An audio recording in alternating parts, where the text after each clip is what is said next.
Mga kaplantits, so ito yung ipapahid natin sa base cut and then top cut. Yung sugat niya para hindi sila ma-infect. So, nakagamit na ako to last year and very effective po. Tara! Let's go! Yan, na-open na natin. Then, ito lang ang gagawin natin. So, ipapahid natin dyan.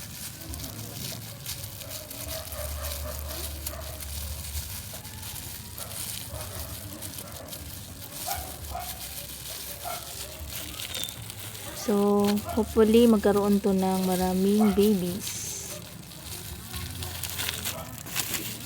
Ayan, yung mga ugat niyan. Papahiran din natin.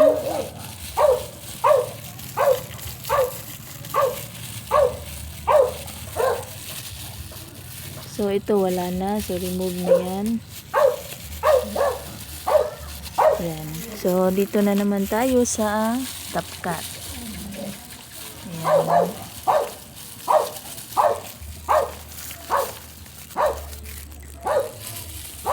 Parang ano to, 160 ata kada pack. Dalawa yung nabili ko nito.